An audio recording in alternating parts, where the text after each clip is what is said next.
This podcast is brought to you by the Albany Public Library main branch and the generosity of listeners like you. What is a podcast? God, Daddy, these people talk as much as you do.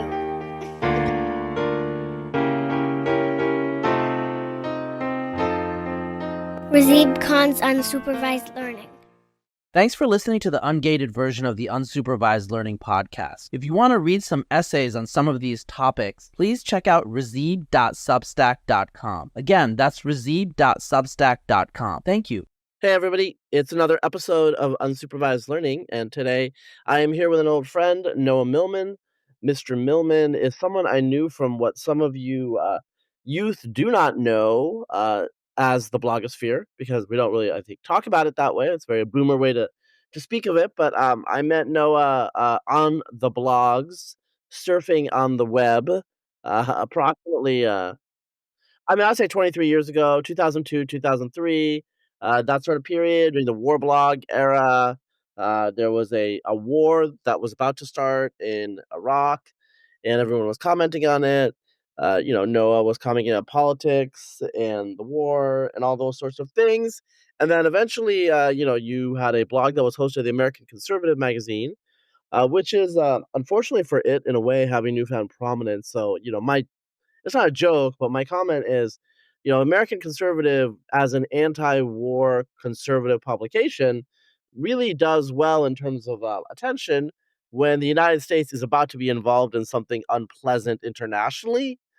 So it's good for it, but if it's good for the American Conservative, it's probably not great for the United States in some way, because whether you're a neocon or not, whether you want to intervene or not, talking about a possible war with Iran was probably not, aside from Mark Levin and a few other people, it was probably not something that was pleasant to think about, in either way. But in any case, I know Noah through those avenues originally, but over the years, he has kind of dropped out of that particular game of political commentary and moved more to the culture space, I would say. I wouldn't say that. Oh, you don't? Okay. Well, we can talk about that. I had a guest essay in the New York Times last week. I'm still in the commentary space, in the political commentary. Wait, what? You were in the New York Times last week? Was that in your Yeah. Substack? So Noah has a Substack, and honestly, I'm kind of behind. I don't know about you, man, but it's just like, pretty soon you got too many emails, and you know what I'm saying. You know what I'm saying? Okay. So I do. I totally get it. I would describe myself as having been a sort of split personality or split allegiances in terms of what I'm doing all the way back to when you met me. But when I left, when you met me, I was still working in finance, and I left in 2010. And after that, I worked. I retooled myself as a screenwriter, while also appearing the amount of time I was spending on political and cultural commentary type of stuff. Mm-hmm. So I was at the American Scene with Raihan Salam and Peter Spiderman and Connor Friedersdorf and that crowd, and then went to the American Conservative, which was a bit of a funny home for me. And then was writing for The Week for several years, from 2017 to 2022, when they shut down their opinion portal. But I was, writing about film and theater all that time, and I was also writing for film all that time. Directed a couple of short films in the 2010s, and directed my first feature a couple of years ago. So there's sort of always been these two, tracks in my life, and which is more prominent kind of depends on what's happening at any given moment. So. Yeah, I mean, I think you swung by Austin before the pandemic. Did we see each other before in real life? Did we know each other a bit? Yeah, that was you and I first met actually in the company of John Derbyshire. Yes. That's a bunch of years ago. Yes, in 2008. I think it was 2008. Yeah, we were met 2008, 2009. I still had a flip phone. It was kind of this supper club thing for politically incorrect people. I don't remember exactly Yeah, what it was. it's actually, I believe it's still around actually. Actually, I know it's still around. I have a friend who was invited to speak at it. There must be a quite different people just because, shall we say, there were men of a certain age. Yeah. So, I mean, I don't I think think everyone's was around. that I think I went to that thing. I'm trying to remember if I went to that twice or once, but I know one time that was where I met Steven Pinker. And I don't remember if that was the same time I met you or if that was a different time or if you were at both times. I don't No, no, Steven was not there when I was there. I mean, yeah. So I was John was never there, but there's Yeah, I yeah. was never a member. I think John was a regular member and he invited me to join a couple of times. Yeah. Yeah, and there are a couple of other people that I knew, by reputation. We don't need to, like, say who, but, I mean, there are some prominent people there. It's still around, I believe, because I had a friend who got invited, and asked me what I thought, and I was like, I mean, I think it's fun, you should go, and I just thought it was funny because it's like, for 15 years, and, I was a very different person then and very different stage of my life, and it's just weird. I'm like, "Whoa, time flies," you know? Yeah. This was like 2 or 3 years ago he was asked, so it's still around. Okay, so obviously Noah's doing a lot of things. I actually opened up your New York Times page. It says you are Noah Millman writes the newsletter. Gideon Substack is the film and theater critic at Modern Age. I knew that, so it's kind of weird. I knew that, Uh, but I think you know what? I think the last couple of times we met IRL, we've only really talked about your cultural stuff, like kind of nominal conversations about politics. Maybe that's why I got so when confused, right? when I saw you in Austin, I think it was 2023. It was 2022 Yeah. or 2023. The last time. There was another Yeah. previous time I saw you, yeah. Like, Yeah. before the pandemic, I think. Both of those times were times that I was at the Austin Film Festival, I'm pretty sure. Yeah. And so the first time was probably 2017 when I was there with my second short film, and the most recent time was when I was there without, a film, but I was actually in the process of, um yeah, it can't have been 23. I don't think I went in 23. It must have been 22 when I Mhm, was trying to I was looking for money for my feature, mhm. so Yeah. which I did not Yeah, raise there. yeah. So, you're the writer and director of Resentment, which is Mhm. it's a very, French-like title, if There I would be should say. more S's if it was in French, Yeah, yeah, and yeah, more yeah, E's. yeah. It would just be more letters all around. Yeah, no. Yeah, yeah, but I mean, like, yeah, I definitely, like, I don't know how I missed this, like, you are now periodically writing in the New York Times. Mhm, So I'm seeing a couple of essays this year, 2025. Seeing mhm. something from 2024, couple from 2024, Yeah. and then yeah, you're in there like a couple of times a year since the pandemic, you know? But most of the stuff on So Gideon Substack is political. Like, it's a mix. I mean, I write about whatever I want. So it might be, you know, mm, a piece about the one big beautiful bill act, or it might be a piece about, Aristotle and John Dewey, or it might be a piece about some Jewish text, or it might be a piece about a movie. I mean, I write about whatever I want. But I would say probably at least 50% of the content there is about politics in some fashion or policy or yeah. something. Yeah. Well, okay, I kinda knew that in a way. Well, I mean, okay, I should have known that because I did see the title and, like, read the first part of your piece, abundance and its discontents. Why did a Uh, book I largely came in agreeing with leave me cold? So I knew that you did write about politics sometimes, so but I just, like, it was like, "Oh, this is, like, a little out of the way now." So Abundance is a book by Derek as Ezra Klein. yeah. And, okay, so in terms of your politics, I think heterodox, it's just like a generic word, but that's close enough. You engage and interact with a wide range of people. How can you actually, we just been talking a little bit. Just been catching Sure. up, and people are like, Razib, like, just get with it, right? So here we go. Here we go. Talk about your political journey in the time that I've known you. Just give people a kind of capsule. Happy to do that. I came into I'll start actually a little bit before you because the journey starts before you. I came into the 2000s as a John McCain fan, somebody who had sort of always thought of himself when I was younger as sort of a reformist, sort of centrist Democrat, and was turned on by his patriotism and his it's sort of an interesting character. I have a soft spot for interesting characters, which is probably more definitive of who I like than what their actual policy perspectives are. um I would guess the right way to put it would be that I was somewhat radicalized by 9/11. I started my blog in the wake of 9/11, and uh, I think fell in with a kind of neoconservative point of view more because they had an argument. They had a perspective that, and by and large, I think a lot of other folks didn't have one. And I was looking for what do we do now? The world is different than I thought it was, and we have to do something. And I sort of fell in with that point of view, and I soured on it pretty quickly after the Iraq War started, when it was clear that all the people involved had no idea what they were doing, and that sort of made me really question whether they knew anything about anything. Um, and by the time 2006 rolled around, I would have described myself as a sort of former Republican who was now voting for Democrats, largely on the basis that the Republican Party was uh, just didn't know what they were talking about almost anything. Um, and the financial crisis doubled down on that. I was working in finance at the time. I was even working in structured products, not really in stuff related to mortgages. That wasn't really our area, but it was the same kind of technology that wound up destroying the world.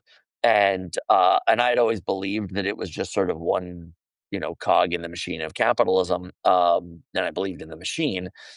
And it kind of opened up an awareness of the ways in which that machine was not being run particularly well, not being designed particularly well. Um, I described myself in 2008 as an Obama skeptic for Obama. I never bought the hype.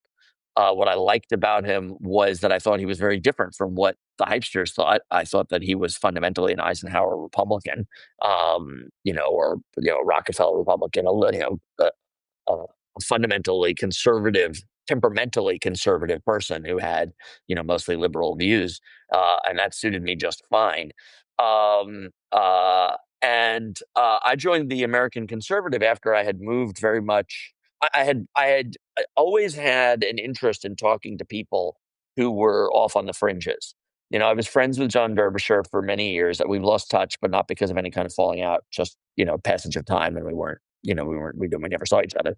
Um, but we didn't agree on that much. But I always found him a charming person, and I always found him somebody uh, easy to talk to. He reminded me in a lot of ways of my father. Um, and similarly on the left, like I was always happy to talk to people who were much more extreme, had much more radical views than I do, and I try to maintain that. And at the point that I was recruited to work for the American Conservative, I told them, I said, look, I'm kind of off sides on a lot of stuff. I'm in favor of gay marriage. I have no problem with, immigration. Like, are you sure I'm a good fit? And they basically said, Dan McCarthy was the editor at the time, and Wick Allison was the chair of the board or the publisher. I forget his title, but he was the two of them were the ones who approached me. The late Wick Allen, he's died since. He was a lovely, lovely guy. And Dan basically said, look, as long as you're not, advocating, for intervention in the Middle East, as long as you're not a full-on neocon, and as long as you treat our people with respect and their views with respect, even if they're very far right, then we have no problem. You can write whatever you want. And I was like, yes, I'm happy to take that deal. Like, I have no trouble treating people of whatever views with respect, as long as I think they're arguing in good faith, and really believe what they're saying. And I was not, and so and I wrote whatever I wanted for them, no matter what perspective it was coming from. It was a really lovely place to work. Dan left in 2017 or 16, I think the end of 16, right after the election. I assumed that he was going to work for the White House. He was not. He had a, there was I don't know exactly what went on, but he was no longer going to be the editor.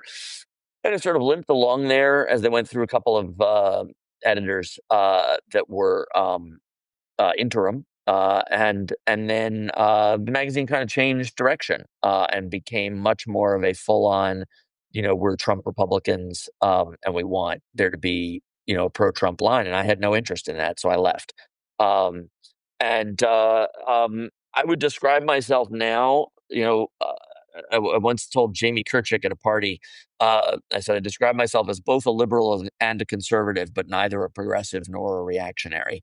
And he liked that a lot, but I think he thought I meant something somewhat different than what he would have meant by the same phrase.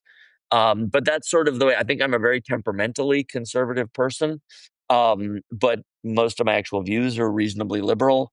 And I talk to extremists all the time, and I'm happy to, but I am not. I never feel like Well, I belong there.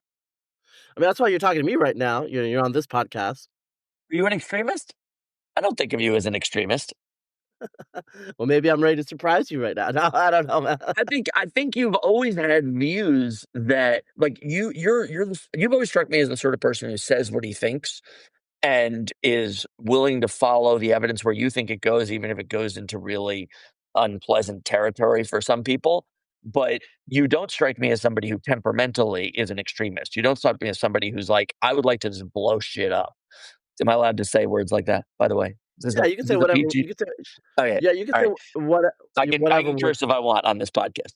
Oh yeah. Yeah, like you don't strike me as a tear it all down type of guy, or a we need a revolution type of guy, or whether from the right or from the left. Like that. That's never been who you seem like. You just seem to be somebody who has no time for pussyfooting around what you actually think. Yeah, that's fair. That's fair. Yeah, I'm kind of, my issue is, I would say that I let people kind of define who I am, because I don't like spend that much time deeply thinking about uh my political positionality. I would just say what I think. I think I've always broadly been part of the, you know, heterodox of the right tribe. I don't think I would ever have as an adult when I've had political opinions said I was on the left because the squishiest I guess I would say that I got is like, I had a strong libertarian streak for a long time and I arguably still do. So how libertarian I am is kind of like how conservative I might seem. But yeah, in terms of my views, actually, I will say on social media, it's funny because I think like people develop these people often say in group chats or sometimes on social media, what do we think about this? And I'm Right. just like, Who's this we? yeah, I was just like, well, no, what do you think? You got no opinion? Yeah. And then all of a sudden you see the person be like, okay, then have a strong opinion. I'm like, your opinion. That's not your opinion. All your friends that one of your friends has a strong opinion, and that person is kind of a signaler to the social group on this issue, Right. and then so you have a strong opinion, and so I don't personally I like just that, find and I don't I do find that, it really boring. I just find that really boring, and I don't spend a lot of time on social media because of that. I just it's I'm interested in talking to individuals and hearing from individuals, and having conversations. I don't find, and the old blogosphere was like that. The old blogosphere was a raucous, like, bunch of weirdos who talked too much, went on too long. I mean, that was the thing about the internet, is there was no editor and you could just rattle on as long as you did. Um, uh, but I don't think Twitter was ever that. I don't think it is. When it was left wing, it wasn't that. Now that it's right wing, it isn't that. It's a very different dynamic. It's much more social than it is conversational. And I don't think those kinds of social dynamics are good for anything. So I just don't hang out. Yeah, okay, so I think I mentioned this before, so listeners, longtime listeners will know that this happens. Sometimes I will just actually, not a lot of times, I will just blurt out my opinion about something, without checking who's saying what, and I think I end up saying the lib opinion or the liberal opinion sometimes, well, it's just my opinion, I don't know if it's liberal or conservative. It's not usually they're about really obscure topics or topics that are so new that I don't know the pre-existing consensus, and then Right. I'll get a bunch of replies. They'll be like, "Fucking shit, lib," and I'm like, "Oh, okay. I guess it's the liberal position." But there's really no It's rhyme your and reason position. why it became the liberal position, And so I'll be like, "Well, they're like, go back to Russia, communists." I'm just like, "Wait a minute, you are definitely a boomer," But anyway, Well, definitely, because Russia's on the other side now. I know. Who knows? Anyway, that's the issue.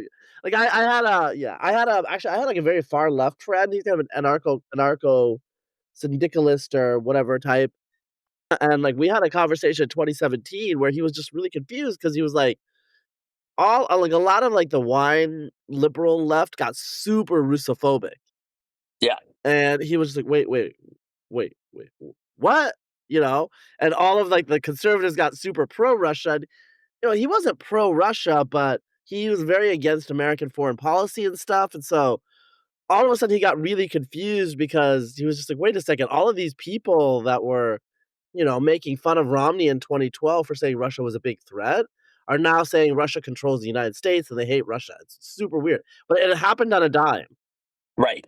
That's the part that is distressing because I think it's normal for people to change their views in response to changes in conditions, right? And the Trump election was a big change in conditions. It was a thing that did not make sense to your basic centrist liberal type. Like that was a thing that is not supposed to happen, that should be absolutely impossible. And it makes sense to sort of rethink the world and say, like, what do I described sort of how 9/11 um shook. I mean, we didn't go into a lot of detail, but just shook me up and made me think like, maybe we really need, a different way of looking at the world because the world is different than I thought.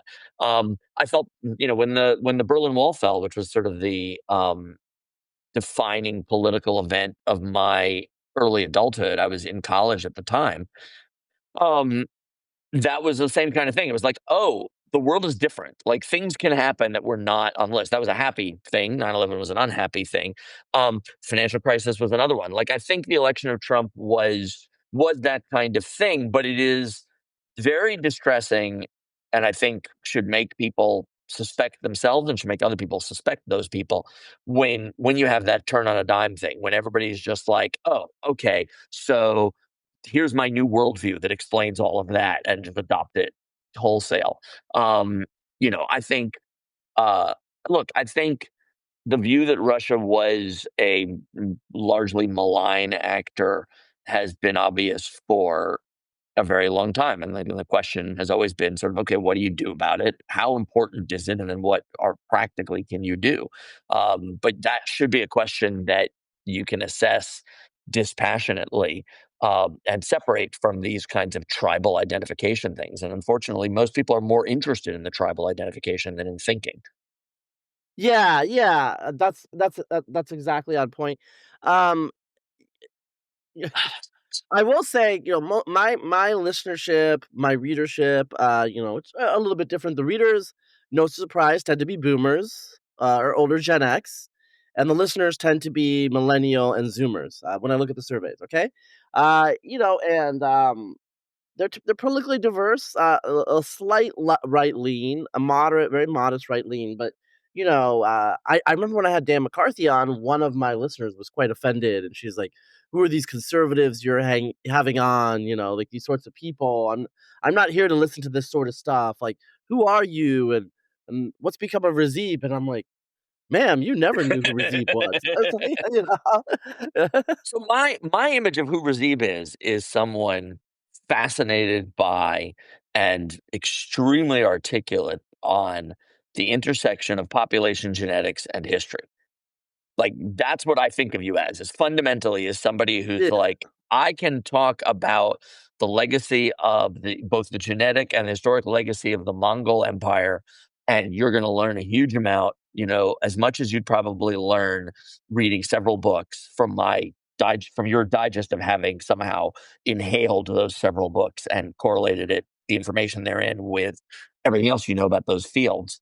Um, and like I think the political valence in our day and age of actually caring about history, to say nothing about caring about population genetics, is at least modestly right wing and could be extreme right. I think the people on the extreme right who have those enthusiasms are very disturbing to me. I mean, partly because I'm Jewish and I know where that stuff leads. But the people who are not on the extreme right, I think, are really interesting because I think the subjects are really interesting. And am I right that that's still sort of your core interest? yeah. I mean, that's fair. I mean, um, yeah, that's true. It's like, there are layers to people, and if you, I mean, there are some people who have like political identities, but they're fundamentally a finance guy, or they're a law person, and someone like, actually, I don't know if this is 100% true. This is my perception. As a person who is more on the right, I know some conservative lawyers. I would say that, like, my political contacts, not totally, but overwhelmingly are on the political right. People that I know, like, if you look at who follows me on Twitter, who's a politician, most of them, but not all of them, are on the right, in terms of operatives and think tank people, overwhelmingly on the right, and those are the people I know. There are some exceptions, so, I mean, I think I can say this, because he was on the podcast. Like, I know David Shore really well, Uh, socially, okay? Smart guy. Because he's been on the podcast, so, I mean, I think I can say that. I don't wanna, like, get Democrats in trouble, that they know me, but David Shore's not the only one. I know, I'm not gonna say who it is, but on social media, we do interact, so it's not, like, a huge secret, but, I know someone who formerly ran for Congress who's as a Democrat in 2010, so Hmm. we're good friends. So I don't have, like, too many political litmus tests. When it comes to, obviously, like, intellectual, more quote, unquote, "intellectual stuff," obviously, I don't even know the politics of most of the people, but a lot of the scientists, I'm assuming, are libs, like, whatever, So that's basically my attitude. I don't really care that much. It's not, I mean, what am I gonna do about that? I think I can definitely, like, shape, what people think about demographics and history and those sorts of things. I mean, I think I have, David Reich mentioned me in his 2018 book, so Yeah. I'm in there, so when it comes to political stuff, I mean, yeah, Pat Buchanan mentioned me as a paleo-conservative in, I think in Death of the West, at some Hmm. point. And, like, I used to be listed as a paleo-conservative, but I noticed on Wikipedia I got removed, and the edit recently, and there weren't that many paleo-conservatives, but, I got removed, and the person said, "Oh, Razib has probably put himself in here because he's self-important," or something. I was like, "No, I do not edit Wikipedia entries." But yeah, I'm looking at, of the commentators and columnists, in Wikipedia, Pat Buchanan. I don't know Pat. I know a lot of people that know him. Yeah. Peter Brimlow, I will just, like, say I know him personally. I know his Yeah. wife. I met them socially. Tucker, I Yeah. don't know, although, I can say this right now. I was at a startup at the time, and so I didn't really want to get involved. But Tucker asked me to be on his web show back when he was at Fox, his Uh-huh. producer. John Derbyshire, I obviously know him, personally. Thomas Fleming, I don't know. Sam Francis, the late Sam Francis, obviously I don't know. Robert Novak, who was, like, a big deal for people of our generation on TV. I Yeah. think younger listeners will not know. Don't know Joe Sobran. I don't know Taki. I did write for his magazine. I don't know him Yeah. personally, but I did write for his magazine. That's one reason the New York Times, that unpleasantness happened, Is that right? what? So yeah. What do you talked? I'm sure before, so we probably shouldn't rehash it. But I actually don't know precisely what happened. I know that they sort of hired you and immediately like fired you. But was it like Yeah, was yeah, it yeah, yeah. like and it's sort of like what happened with what's his name, Kevin Williamson at the Atlantic, where it's like we hired this guy because he's this guy. Oh wait, he's this guy. We can't have him. Yeah, I think with Kevin it was a little bit more. Yeah, with Kevin it was different because I think they kind of knew what Kevin was about, but it was a little more than what they thought in their internal reaction. This was back when they were listening more to the journalists' feedback and all that stuff. I think with me, the problem is, and I did tell them to just, like, do their research because, I wrote for them a couple of times, traveled really well. I had the most emailed, like, my feline genomics one was the most emailed op-ed piece for like 3 days. I wrote fast, and whatever. It was a good clean copy for the editor, so they wanted to hire me. I was like, whatever. I was in graduate school, didn't put too much thought into it. And I was recommended through Ross Douthat. I think I can say that. I think Ross wouldn't mind me saying that. Uh-huh. But Ross didn't do like a deep dive on me. Like, he didn't know that I had written for. Actually, he kind of knew I'd written for Taki, but the issue was, like, he didn't know every single thing I had written. I have written a lot, right? Yeah, you've written a lot. And so they were, and also the one thing that kind of annoys me of that, I don't really care too much, is like they're like, he wrote for VDare, and I'm like, I wrote a letter to VDare responding to a Steve Saylor post in the year 2000. Right. Okay. So first of all, VDare was not like people are like, oh, you wrote for a white nationalist publication. First of all, in the year 2000, VDare was not white nationalist. VDare was 5 months old. Okay. Uh, And like if you look at who wrote the first post, VDare is gone now, by the way. But if you who yeah, wrote for the first, I it was like pretty straightforward immigration restrictionist stuff. Like, there was a little right. bit of like color added by Steve, but you know, I mean, I will just like, I mean, again, I know Peter personally, not like super well. I don't want to overdo it, but we met personally, and I don't have any problems with him personally. Is like, I do think VDare and some of those publications they got audience captured, and if you look Yes. at, yeah, I think if it's you a huge problem across the political spectrum, audience capture in this day and age. actually And tell people what audience capture is, because if you're a content creator, you know what it is automatically, but a lot of listeners might not know.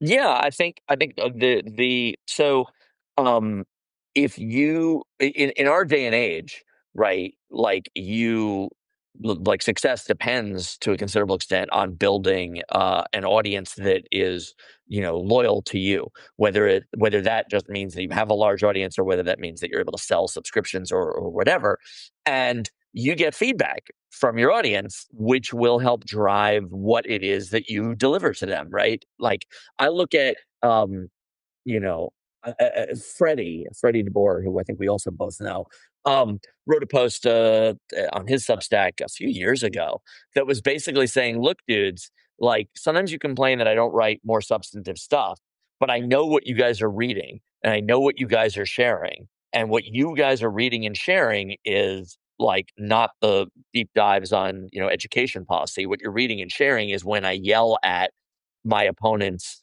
on the sort of identitarian left. And like, so I'm going to give you what you want. And that's audience capture is saying like, okay, I know what my audience wants. I'm going to start delivering them more and more what they want. And you wind up changing yourself. I think on both the right and the left and on the center, I think it's become an enormous phenomenon and an extremely destructive one. Because it operates against being able to think outside your own box and ultimately operates against being able to think at all. Yeah. So I will tell you guys. I think I've talked a little bit about this, so I won't belabor you guys. But I have a strategy for myself that I kind of do implement in some ways for the audience as well. And people, it's pretty common sense in terms of sometimes people know that they should have things that they don't want. So, for example, it's really well known among vending machine operators that people will Mhm. complain if you don't have like a couple of healthy options. Um, Right. but they also know what people get, and it's not the healthy ones. So it's like basically the healthy ones, they know that they're going to go stale and they're going to have to throw them away. But people will complain if you don't have those options, just like at fast food places. People will complain if Wendy's gets rid of its salad. You Right. need to have a salad option. So people want that, but they might not necessarily consume it all the time, right? And so I think in terms of content, I know what Freddie is saying, but on the other hand, the reality is if he just became a wall of if he became a wall of engagement bait, there's a point where people get saturated and they're actually going to turn away because yeah, they kind of Yes. want it, but they know it's bad for them. And so Freddie having more substantive posts, even though they don't read it as much, it allows them psychologically to be bad and read the culture war stuff, if that makes sense. Sure. And Sure. so when you're consuming information to edify yourself, let's say you want to do that, there's a certain narrow track of stuff that you're very, very fluent in, and you know that stuff. And on the margin, you're increasing your knowledge base. So, like, I'll give you a concrete example. I know a fair amount about the Reformation. Okay, Mhm. I actually declared in 2021, no, summer of 2020, I was going to stop reading about it because I've been reading about it for well, at 30 years at that point. I read a biography of Martin Luther, and I'm like, this is done. Like it is finished. So I kind of made it proactive because I knew I enjoyed reading it, but I wasn't learning too much. If I was an academic, I might because like I might want to read about like Martin Luther's specific beliefs about free will and how it related to Saint Augustine. Okay, I don't read books that narrow, right? Uh, So I was at the limit there, and so but I actually still enjoy reading books about the Reformation. It's like something I know, but what I do is like, okay, I'm gonna close myself off to that a little bit, and like I'll like read about something different, like maybe the 30 Years' War, just to use, Or, so you have to like sample outside your core competency and your core comfort sometimes because you don't know what you don't know. And then you might find something else that's interesting. So in genetics and like, statistical, computational statistics and stuff, there's these things called like Markov Monte Carlo chains. And so you're like exploring the parameter space and like they're converging with the statistical model because they can't exhaustively search the parameter space. They're converging on like the maximum likelihood in the parameter space, but periodically they sample outside the core because they don't want to get stuck Mhm. on a local optimum. And that's the way I think about it. And I think that's if I recommend to people, if people are like, how should I do my media diet? How should I read? Because like people ask me because I'm old now and I need to mentor people intellectually. Like that's the stage I've gotten to. I'm not like a enfant terrible or whatever. And I'm just like, this is what you should do. You know, focus on certain things that you're interested in, but periodically throw a wild card in there because you don't Right. know what you don't know. And most of the time with the wild cards, yeah, you're not going to follow up and like continue reading that area, but sometimes you find something new. And like I think if you and you followed me for a while and like you've Mhm. noticed like you've seen different stages. I used to back in the blogosphere days, I used to write a lot about the cognitive science of religion. I don't write Yep. about that anymore because I just Right. kind of like got to the point where I read everything that I kind of wanted to know about that topic. I probably have stopped You feel like reading about. do you feel like Yeah. do you feel like your views on that topic have stabilized? Yeah, I don't think I've changed. Like, did you like over the course of that learning, did it change your views or did it confirm your Oh, yeah. views? And where have they stabilized? I'm actually curious on that Yeah, thing. I would say, so at the beginning, like, or, early, like, like 2002, I Mhm. was like what Sam Harris kind of became, like in the general outline, not like Uh, as, a yeah. Buddhist. No, no, no, no, no. Just like, well, Isn't he a that's Buddhist? fair. That he is a, I think he is a Buddhist, yeah. he's a secular atheist, but no, in terms of like his idea, basically Sam Harris is like, Islam or Christianity have these views, and if you take Right. the views seriously, this is insane, and this is why people are murdering each other. And I was like, yeah, like religion is kind of like outmoded and whatever. Very like simple ideas like You have that. you have a, I'm trying to remember how long ago you wrote this, but you had a piece that I thought was really interesting, um, basically saying, out in the West, you think people think of Islam and Christianity as like radically different from each other, but like at a 20,000 foot level, on a civilizational level, like really the right way to divide the world is Abrahamic religions, um, uh, uh, Indic Dharmic, religions, Dharmic, Indic. They say Dharmic, right? yeah, Thank you. And uh, Chinese, Chinese, yeah, religions, yeah. which does leave a chunk of the world out, but it leaves in, the it's interesting what it does Well, leave it's out. it's it's it's the higher religions, is the Yeah, old way you would say it. The right, institutionalized religions, the civilization identifying religions, and basically all the others are like combinations. So like Southeast Asia, you just figure out it's a combination of those three. Like you just figure out right, which one is emphasized because like Thai Buddhism, like okay, I read a okay, people don't know this, I haven't talked about it, but I actually recently read a book, an academic book about a history of Buddhism and, like, various things, and, what I didn't know is the term Theravada Buddhism, the way of the elders, mhm, it's actually, late ni or early 19th, early 20th century or late 19th century taxonomic term for these non-Mahayana, the non-Mahayana, set of Buddhist religions that are like in Sri uh, Lanka, Thailand, Burma. They are very similar, but there's a bunch of like different schools within it actually, and the Theravada term is very recent as like a category. oh, It would interesting, be like if the word Protestant did not exist before 1900, you know? got it. Like there's only And like somebody Baptists and Lutherans and and Episcopalians. got it, and like Chinese anthropologists or something said we need to have some word to call all these Yeah. people. Let's call them Well, Protestants because they all protested or something. yeah, well, yeah, because I mean, I don't want because I don't know all the details of the metaphysics, but basically, Uh, the Mahayana, these like the Buddhism that's like common in China and Japan, it used to mhm, actually be very common in India. Mahayana was actually the dominant form in India.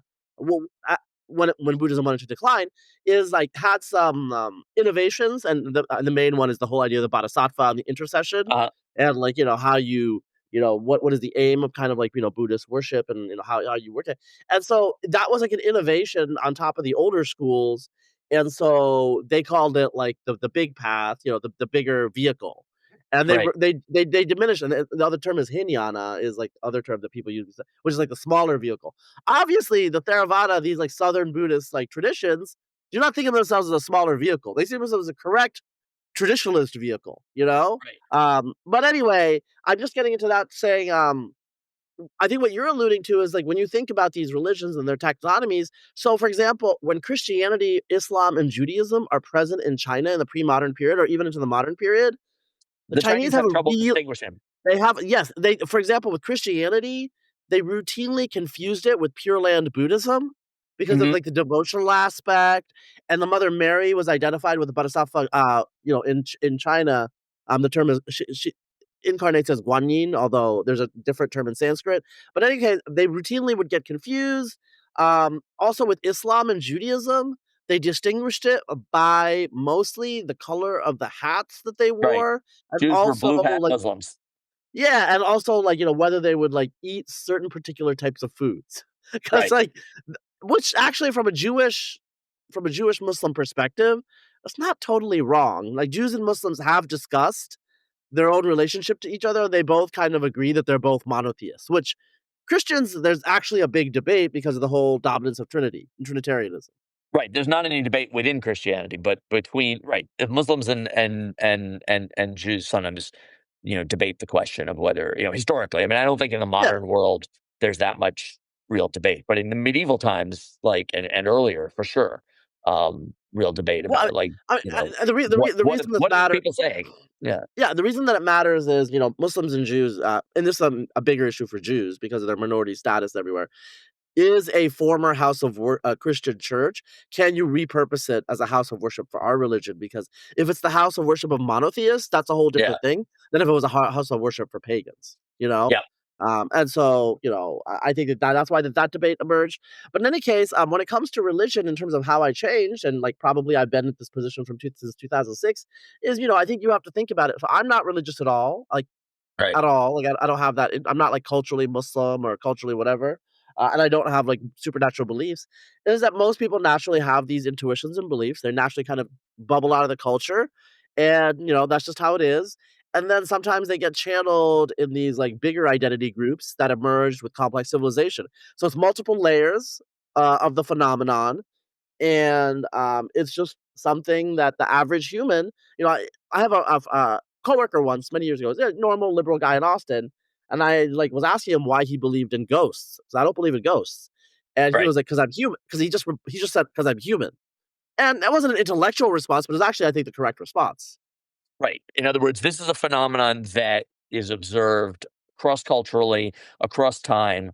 People who like don't believe in ghosts have encounters with ghosts. People in every religious group have encounters with ghosts. So, you know, believe, why not decide where whatever everyone's experiencing, there's some reality to it. Yeah, Russ has a chapter in his most recent Russ Dowd that has a chapter in his book Believe that basically takes that argument that's just like, look, there's all this evidence. And it's like, I think it's, you know, people who have a more scientifically oriented mindset, which obviously you do, and to a considerable extent I do as well, um, uh, struggle with that sometimes, because the evidence doesn't pass and can't pass, scientific muster, really. But what do you say? Like, how do you respond to somebody, right? Because it can sound a lot of times if you don't buy it, like you're just sort of ruling out huge swaths of human experience, and scientific explanations and reductions of religion are not, to my mind, terribly convincing Mhm. either. And I think scientists and people who adhere to a more scientific view of reality would benefit, I think, from expressing a certain kind of, let's just say, skeptical humility, where you sort of say, look, there's rules for how you get into something that I'm willing to say is real, right? And you don't pass the tests, and here are all the tests, and here's why you don't pass them. And does that mean that I know that this stuff is not true? Does that mean that like there's something wrong with you for believing there's something there? No, it doesn't. It means that like I have to hold a certain degree of skepticism about any of this because the worldview I have and that helps me get along in the world and that has led to the development of technology and much greater understanding of the world requires me to say, look, I can't let this in, to this category, right? It's in some other category of stuff we don't really understand. And it's okay not to understand something. I think a lot of people have trouble with it's okay not to understand something. It's a lot of people have trouble with, if you have an illness that like doctors can't seem to diagnose, like you want to say there's something wrong with medicine, right? As opposed, or you want to say, okay, well, you're just imagining the illness, right? It's all in your head. And it's like, or possibly we don't understand what's going on. And all the charlatans who are selling you fake cures understand it even less, and you should avoid them. But it's a very sad thing. We don't understand. And you're suffering because we don't understand. And there's no way to alleviate it. I think that's tough for people. Mhm. But I think that's the honest way to approach problems like that. You know. Yeah. Well, okay. I don't think I've ever said this in public, and I've actually said this very little in private. But I will say, as you know, I'm of a certain age, and I've gone through many changes in my life recently, and so I'm trying to experience new things. And I will say that uh, so just so people know, I'm a pretty straight edge person across my whole life. I think like Noah can kind of sense that from my readings over the years, but let's just say that I've like been a little bit Did you more go on an open. ayahuasca tour? Did you go on an No, ayahuasca tour? I'm not gonna say that. I didn't go on I will, like, say that I didn't do that, but I did have one psychedelic experience over the last year, Mm, okay? hmm. And, I will say and this was, like this was not ayahuasca, this was, like, literally, like, 4 hours, but I was like during that experience, I was like, "Oh, I get it." Uh-huh. And that's it. So What's the it? You get why people have these experiences, why they want them, or you get, there are more things in heaven and earth ratio than are dreamt of in your philosophy. Like you're like, oh, yeah, this shit's it real. it was There's a a world one-off. soul. I saw it. Yeah, yeah, it was a one-off, like, I actually do not like, I did marijuana a couple of times when I was younger. I don't like hallucinogens because they Huh. detach me from reality, you know? Yeah. Um, and so but it was a strong Or are they putting experience. you in touch with reality? Okay, that could be true, like, I could be living the delusion, but my point is, there is I think and I've always suspected this empirically, like, theoretically from the evidence, from, like, kind of inferring. I do lack something, I think which other people do because that that 4-hour period, I understood what it to be to be a human like my coworker. Like, I had, like, Oh, deep intuitions about forces in the world yeah. and, the wheel of time and the Brahma and stuff, and I was like, Yeah, yeah, "Oh." yeah. And, like, I intellectually knew all of this stuff very well from even when I was very young, and it just like, it didn't speak to me in any deep way, and then it did. That's obviously an alteration of my chemical state.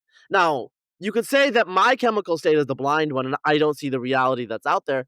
I Right. still would hold like, "Oh, I get it." Like, people are in a slightly different chemical state than me, and they're much more naturally I mean, if I wanna be less charitable, I would just say less lucid, but, or Well, right. I could say that I'm just kind of, like, deaf to certain, like, Yeah. realities that people perceive. I um I take a pretty rigorously agnostic position on which it is, which is to say I perfectly respect somebody who is like, no, no, no, these enhancements to perception are enhancements to perception, right? They're not illusions, they're not delusions, they are like we are like I find the hard problem of consciousness really hard, like genuinely hard. I think it is irreducibly hard. I think that people of this ilk, including Aaron Schrodinger himself, found the suggestive connections, or the suggestion that there is a connection between consciousness and the deep structure of the universe through quantum mechanics. It feels like there's something there, but it's not science. Like there's nothing you can do that passes scientific muster that will enable you to answer these kinds of questions. And maybe there will be in the future, but I don't even think we can parameterize it intelligently right now. And so you're really in the realm of, here lie dragons. And if you believe in dragons, I'm not going to say, yeah, that's ridiculous, you shouldn't believe that. I'm just going to say, don't kid yourself that your belief in dragons has anything like the same status as my belief in the law of gravity. Like, they're not the same kind of thing, and like, don't try to pretend they are. But yeah, I am. I don't. I mean, I'm Jewish, and I relate to religious questions through a Jewish lens. I'm not nearly as observant as I was at one point in my life. There was a period where it was really important to me, and I think that period was driven very much by a need to establish an identity and figure out how to be a grown up. And the nice thing about an Abrahamic religion is it hands you a handbook and says this is how you do it. And that's certainly the way Judaism is related to by a lot of people, and the way Rabbinic Judaism presents itself in a lot of ways. I bought it, and it didn't work. Like, my life didn't it didn't produce the kind of like harmony and order that I was going for.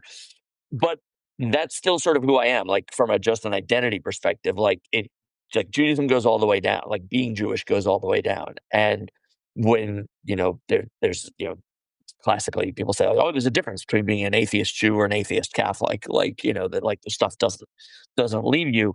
But I think the difference is that sort of religious notions stick, right? It's not just like, bagels or, hummus or whatever. It's that, deep thoughts about how the universe works and how you are supposed to relate to it and how you're supposed to relate to other people stick, and can't be detached from the religious origins, even if you don't wind up, believing, some tenets or some, common beliefs, in that world. So I just embrace that, and I'm just sort of like, look, if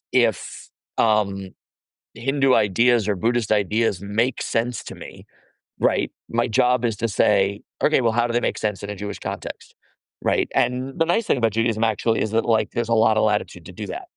Like, you can kind of be a pantheist and still be Jewish, in the sense that, like, it doesn't, it doesn't stop you. There's much less of a, like, creedal um, structure uh, imposed, compared to I don't know what word I want to use, but a conceptual structure that isn't exactly creedal. Um, I mean, there is obviously a creedal structure, but it's not as prominent as it is with Christianity or Islam. Yeah, I say to people a lot, and I don't think I know what the hell I'm talking about when I say this, that I feel like the Hindus are probably right about God, but that Calvin was probably right about human beings. And that's kind of a tragic way of looking at the world, because if you believe that, then you believe that sort of um, there's a real profound disconnect between the human experience of being human and, like, the divine understanding of the universe. But I kind of think that's probably true. I don't know. Went Yeah, off on no, a bit that of a was tangent there. no, Sorry. no, it's all good. It's all good. That's why we're here. Th so we were so, there was a I did, like have, like, an outline, and say and we're getting to it late, but I think it's actually, like, a pretty good segue insofar as, like, we're talking about, like, myth making and other sorts of things, and, a big part of your life is, the arts, which, like, Sure. I've been focusing on for a while now, and, it was always kinda, like, peeking through early on, but, like, definitely become more, I think, prominent, I think, in your kind of, like, professional life. And, we are at the end of, I think, so the movie F1 is doing really well. And Yeah. Top Gun 2 did really well. I think it was like 2 years ago now, or last year, a year and a half. Um, I think, like, I can say that we may be at the end of, I think we're at the end of, like, at least the first golden age of comic book movies. So there was this period when basically all of the films that people were watching were sequels or original comic book movies. So they're very simple ideas. There's kind of a formula, Dark Knight of the Soul, blah blah. I mean, it kind of started. It was done well with the Batman movies, actually, in like 20 years ago. The Christopher Nolan Batman. Yeah. I mean, a lot of the basic elements were there in terms of like that hero's journey thing. But obviously, Marvel was let's just say they simplified things a bit and made it much more scalable. They scaled it up Yeah. and they made a bunch of money. And like the original Pixar movies, they just could not miss for a while, and now they're missing. I think part of Yeah. it is people are exhausted by too much of the same. So it's like, a lot of people, they like candy. Like my youngest, when he grows up, his ambition is to eat only cake and candy. Um, Now, the issue is sometimes people do try this, and after a while, they can't look at cake or candy anymore. They just can't Yeah. do it, you know? And I think people are starting to come to that position with comic book films where the people that were enjoying them, and I will say, like, I'm not a big moviegoer or I don't usually go to the theater that much. I do occasionally for like big events and stuff like that. Certain very particular movies. I did go to comic book movies for a while because around 2012, I realized I don't watch TV anymore. I stopped around like 2005, although TV came to me with Netflix, although it's a somewhat different uh, experience. But I didn't watch films too much, like very rarely.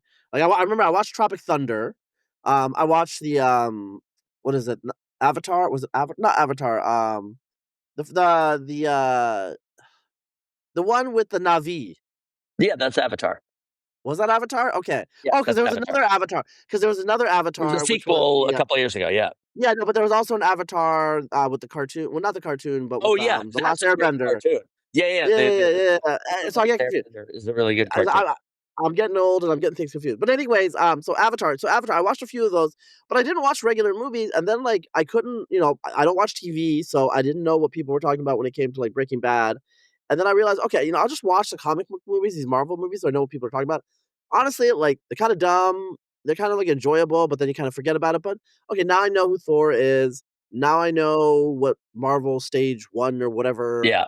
and it's not that much investment to keep track of something that allows me to anchor to popular culture and have something to talk about, that's not like serious politics or just total gossip that's just interpersonal.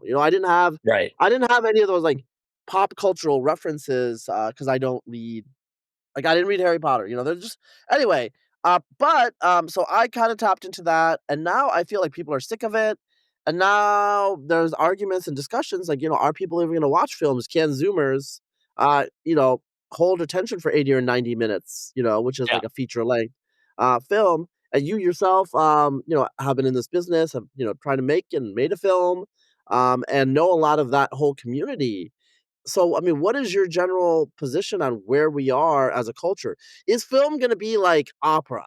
Right. Will it be kind of something for past generations and kinda preserved as kind of a niche, uh, into the future, as, like, video games or whatever?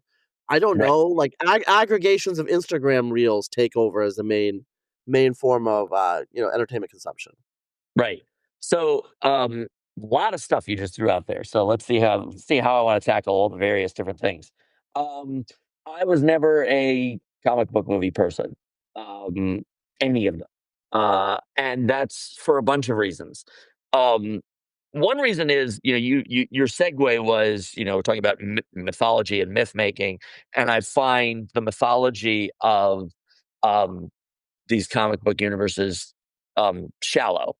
And I think it says something weird about our culture that we've glommed onto a mythology that is about sort of uh, innate superpowers. Like we use that term superpower in like normal conversation now. Like, oh, my superpower is that I can read 3 books at once or whatever. Like, it's a very strange way of thinking about one's self and one's humanity. I think, uh, um, and I think it speaks to something about our sort of unrootedness, right? And I think it's very sad if our core culture is that we all know who the different Marvel heroes are.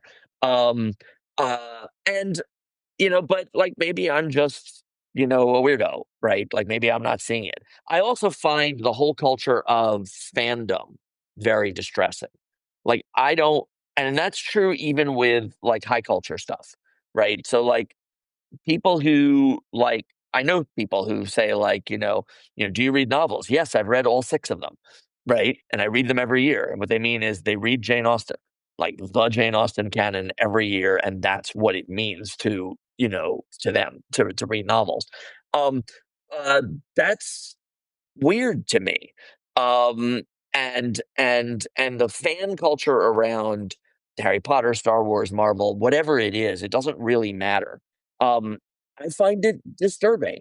I find the stan culture of getting enraged when the transgressions against what they see as sort of the canonical nature of these things. It's very displaced to me from something that I would understand, right? So if it came out in a religious context, for example, I would say that's unfortunate, right? But I get why that's happening, right? This stuff really deeply matters to people. And so like when you break with orthodoxy on, you know, is transubstantiation real or something, right? Or is it just a metaphor? Like, we can have a war over that. Like it's tragic.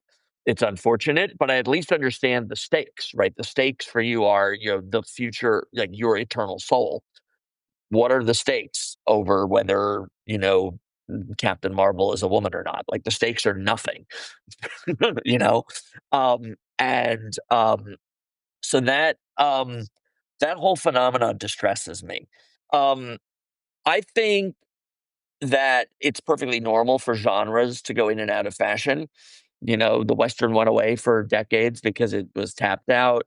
Noir was a thing, and then people stopped making noirs, and then people made neo noirs. Like, could we go through 30 years of nobody making comic book movies because like people are sick of them? Yeah. And could they come back in the 2050s? Sure. Like, if it's just a genre, then sure. Like it'll come in and out of fashion, and there's nothing weird or unusual about that. Um, do movies have a future? I think, like, look, we're making more movies now than we ever did. And the percentage of revenue that accrues to the, top titles is greater than it ever has been. Um, I don't know if that's going to continue forever. I do think that we have a much more fragmented culture that's a technologically driven thing, and that makes it much harder to, create a common culture in a way that Hollywood in the 30s and 40s did, where you went to the movies every week and you went to see whatever was at the movies, and that then became sort of the culture, or the way television did the same thing in the 50s and 60s. We don't live in that world, and I don't think that there's a new art form that is similarly going to unify the culture, because I think like the state of technology now aims towards fragmentation and niches of various sizes. But stuff clearly does bubble up out of what constitutes a culture now and start to metastasize through things. I think, on the left, just if we can go back to politics for 1 second, like Tumblr culture clearly affected the larger culture. All sorts of ideas that bubbled up in the 20 teens in that world suddenly became mainstream and even obligatory. And people don't even know what it is they're believing. They're just, they don't even know where this stuff came from. It turns out it came from 12-year-old girls, talking to each other.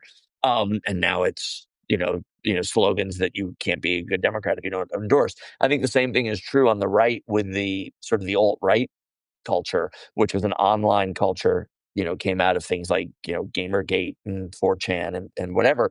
I think is now, has moved very much into the mainstream. It's very weird. And so these weird subcultures can absolutely, affect the mainstream, but I still don't think it counts as having like an art form that is that anchors a common culture. But will movies as an art form survive? Yes. It's easier and cheaper to make a movie than ever. More people are making movies than ever. I think you have to be realistic about what the real cultural impact can be. I think that the evidence is that people now will go to the theater primarily unless you're a cinephile like me, and like you go to the theater because you like that experience and you want to see movies the way they're supposed to be seen, and so you go, 100 times or 200 times or however many times a year to a theater. If you are a normal person, you go to the theater for an event, and how you turn something into an event is a great mystery. I think, Top Gun Maverick had such a big success partly because Tom Cruise is the last bankable movie star, partly because it was just towards the end of COVID and people were desperate to get back into the movies for something. Partly because the movie was on a sort of meta level about the experience of going to the movies. Like, we're going to have real stunts, done, where the star is really in a fighter plane, and so on and so forth. The last real movie star, proving the value of movie stars. I think people got into that. Barbie and Oppenheimer, that summer, I think was a substantially bottom up event. Like, obviously, the studios behind both films jumped on it and did everything they could to goose it. But I think it was an authentic, you know, phenomenon. And I don't think anybody knows exactly how that sort of thing happens. Is, Oppenheimer, the best movie of the last, 30 years or something? No, I don't think so. But I do think it was a good movie. Was Barbie like the herald of some new phenomenon? I don't think so. I don't think, we're going to have, a whole suite of great movies based on toys. I don't think Barbie is a great movie, although I do think it's a good movie. And it's an interesting movie and it's an interesting phenomenon. So, I think people will continue those things will continue to pop up, but I think it's very hard to engineer. And I think that's, from a business perspective, the tough thing for the movie studios is, they have to take these big swings and they have no idea if they're going to hit. I hope that what happens is that the studios decide, like, we need to take slightly smaller but still large swings and do take more of them. That we need to go back to making, mid-range type of movies and make a bunch of them and then sort of see what happens, because they can't reliably make $1 billion by spending 250 or $300 million.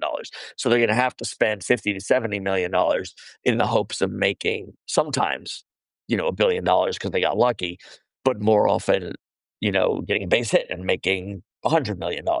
But I don't know. I don't know whether the economics, allow that.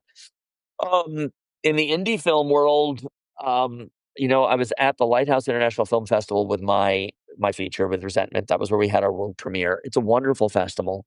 Really lovely people, a really great vibe. And I was really impressed with the curation. I was really impressed with the other movies. Every movie I saw there was worth seeing.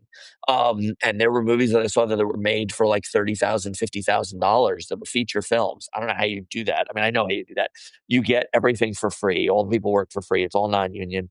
Your cinematographer lent to his camera. Like, it's, you can't build a business this way, but that it is possible to make a film that cheaply.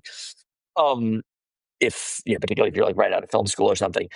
But they were good stories and they were told cinematically. Like, they were people who had, these directors that understood the language of cinema. Frankly, they were more successfully cinematic than some bigger Hollywood films I've seen, certainly than like a Netflix film where it feels like, these people don't really know how to make a movie somehow. I don't know why.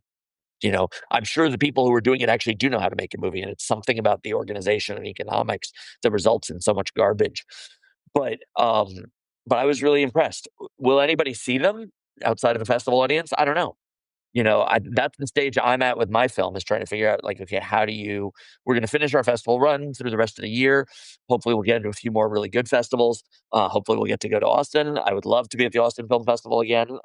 That would be a real dream. And then we hope to, it'll be out there in one fashion or another. We'll, even if we get a crappy distribution deal, it'll be available for people to see, but how will people know about it? And that the dynamics of the attention economy for real art are weird. And every art form is navigating it. Music is navigating it. The novel is navigating it. There was a good piece in the New Statesman recently about how we're living in a golden age of literature and we don't know about it. And it's true that sales of fiction are very robust and going up. and people are reading. What they're reading is a question. There's a certain subculture that is reading a lot of classic novels, and it's not one a small subculture. It's actually a large group of readers. There's a real audience for contemporary novels. There's also an audience for contemporary garbage, for YA slop or whatever you want to call. Um, but it's not that reading is gone. But navigating the attention economy is weird. We've lost the gatekeepers, and instead we have algorithms as gatekeepers. And I'm not adept at manipulating machines. Some people are. Um, Yeah, that was a lot. One thing I will say that I'm taking away you from gave this. me a lot. I gave you a lot back. No, no, no, no, no, no, no. It's all good. It's all good. I don't mind. Because like this is like something you're immersed in. Mm, We are okay. So I'm trying to think. You know, let's say approximately 5,000 years ago, at mm, the latest, we kind of came into the age of potential mass culture. So say something like the Epic of Gilgamesh. Most people couldn't read, but they could hear it probably by a poet or someone explain singing the story somehow. I mean, this is how the Iliad. This is how people knew the Iliad, right? Obviously, Iliad and the Odyssey.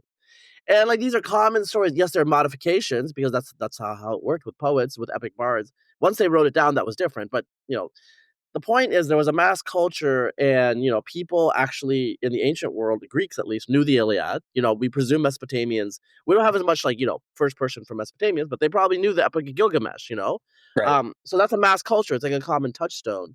And then we go into more self-conscious understanding of the classics during, say, the Greco-Roman period, where everyone reads Virgil, or everyone reads like the great Euripides or whatever, and that continues down into the present.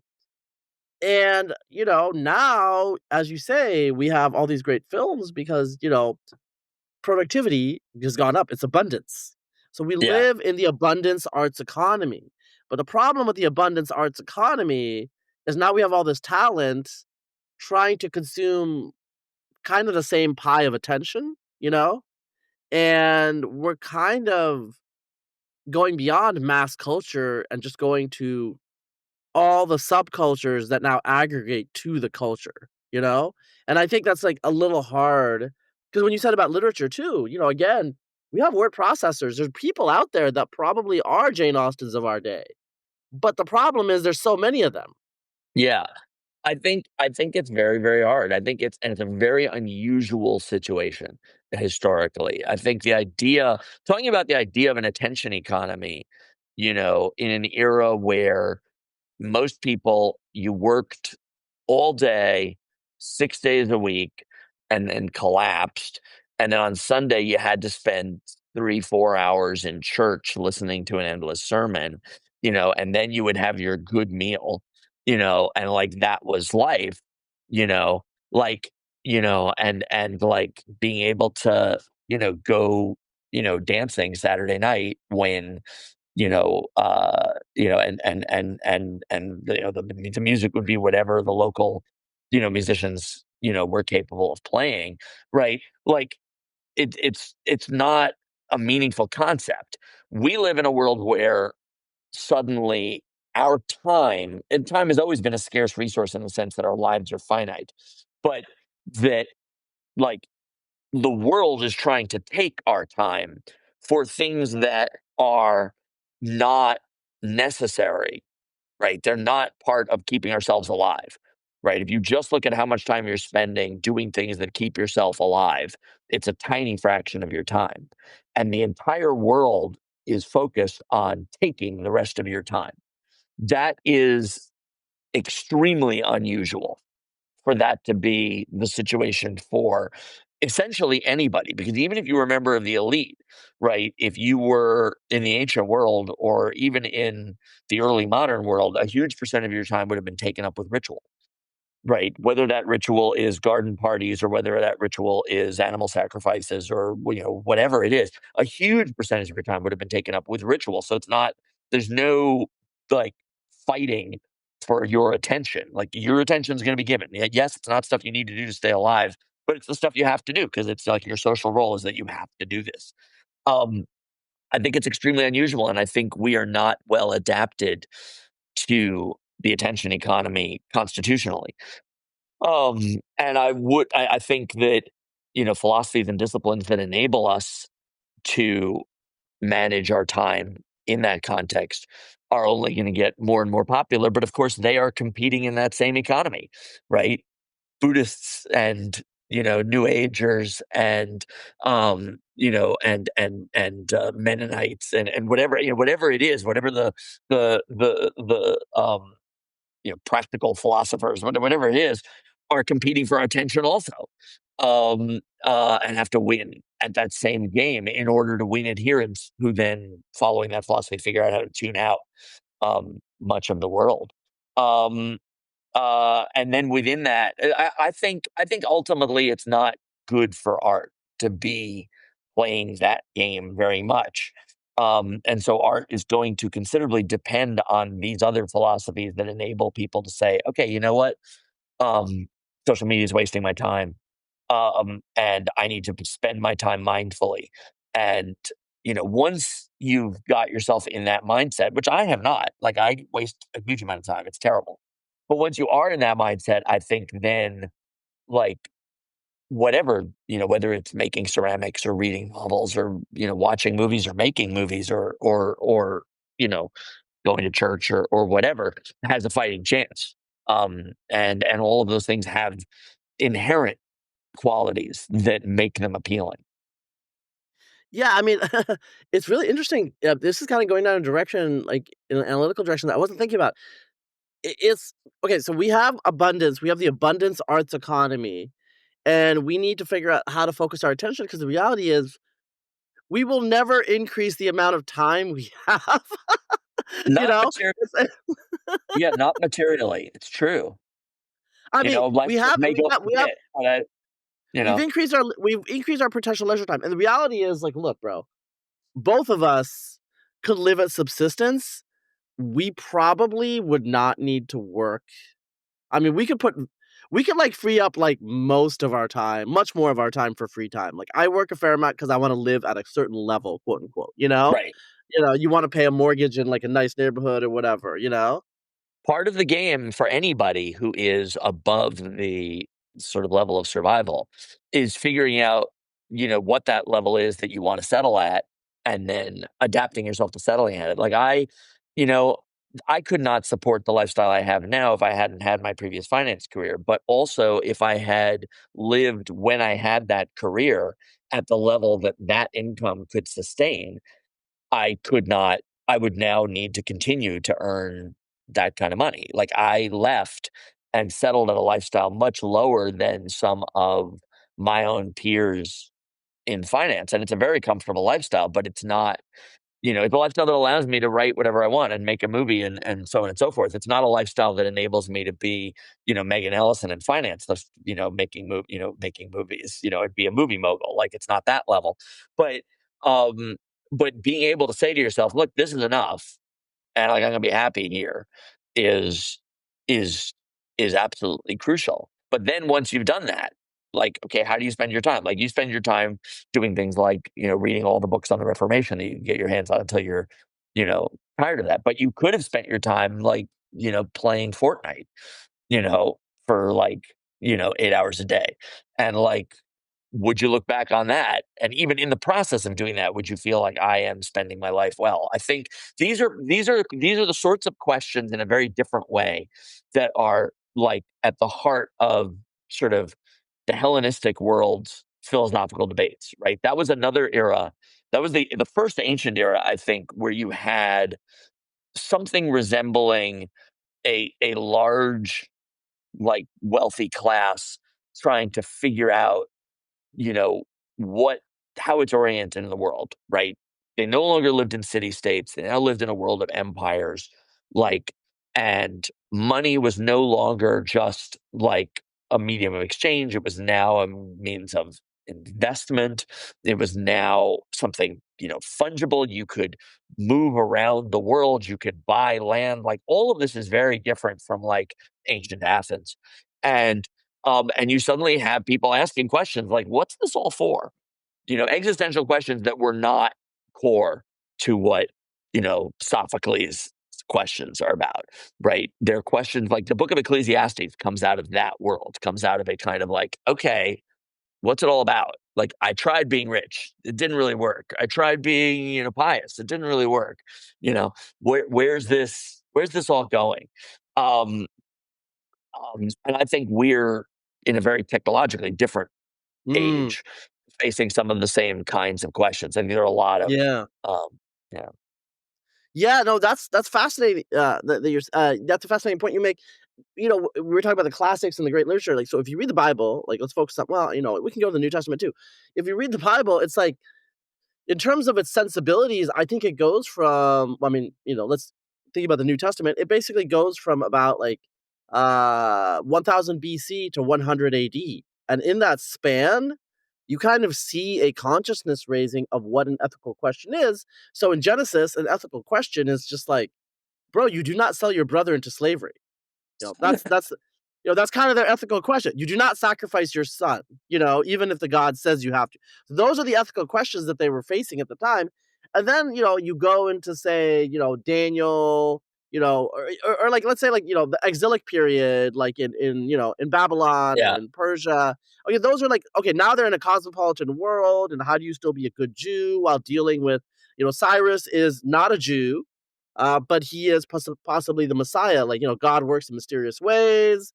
And then you get into the New Testament, and now you have like a situation where it's not Cyrus, not the Messiah, it's Caesar, but you have still to render unto Caesar. And, just even from a secular perspective, you read the New Testament and you're like, wow, that world. So I would say the New Testament world of that, Paul of Tarsus, Saint Paul, that world is like so much closer to our world in some deep ways of the questions that they were struggling with than the world of Genesis, which is technically approximate. Because I know that like some people are saying, oh, it was 2000 BC, but really, we're talking about like the transition between the Bronze Age and the Iron Age. It's kind of yeah. like the Iliad or the Odyssey, where it's a pastiche. There are older elements that are in it, but also it's clearly of its like very, very early Iron Age period. It's 1,000 years before, the lifetime of, the lives of Jesus and the apostles, but it's like a magnitude so different because the Roman Empire was this cosmopolitan world where all these diverse type of peoples with very different ideas of what the good life was, because they had been thinking about it since the Hellenistic period, you know, we're like wrestling with each other.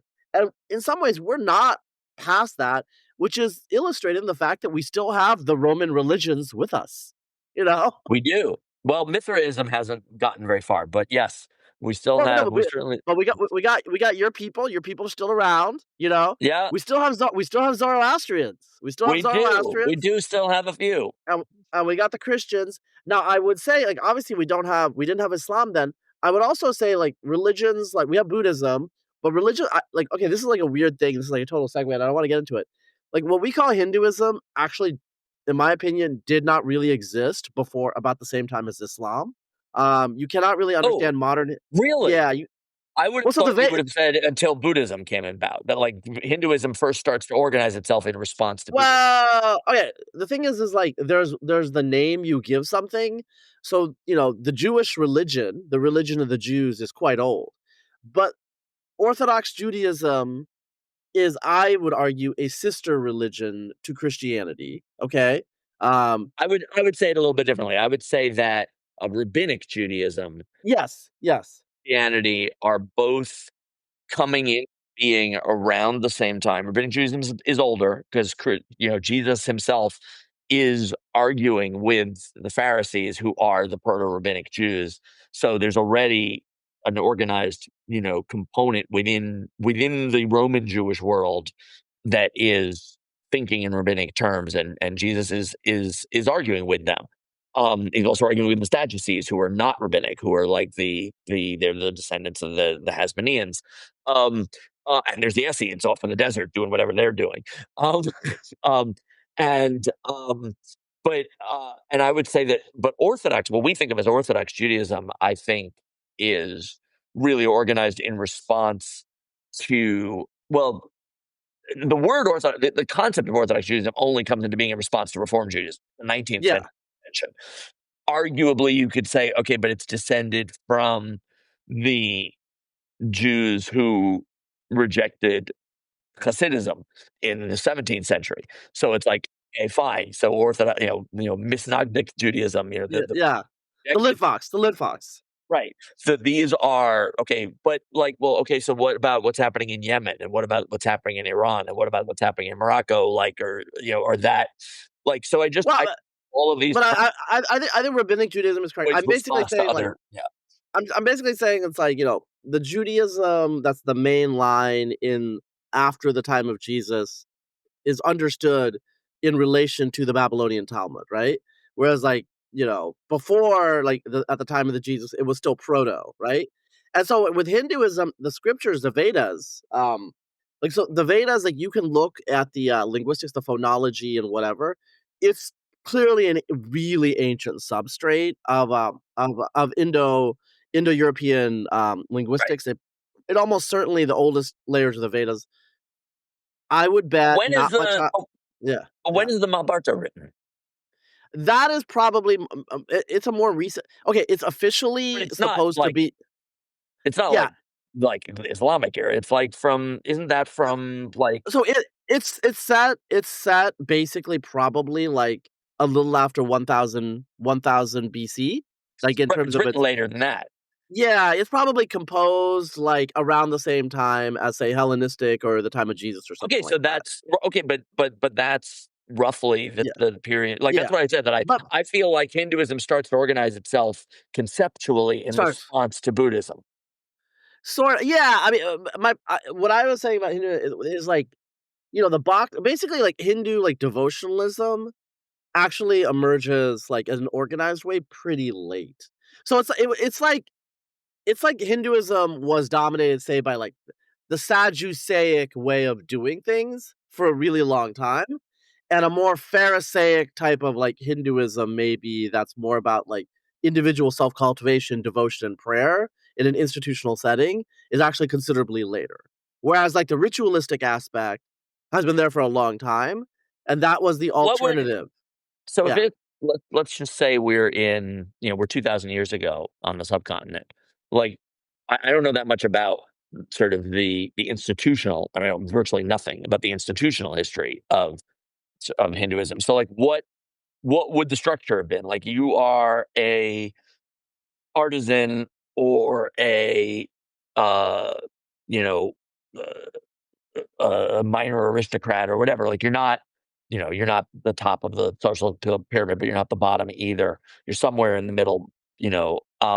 What is your relationship Yeah. like to, um, well, we use the word religion. I don't know if it's the right word, Yeah, but yeah, yeah, yeah, no, what is your that's fine. relationship to it?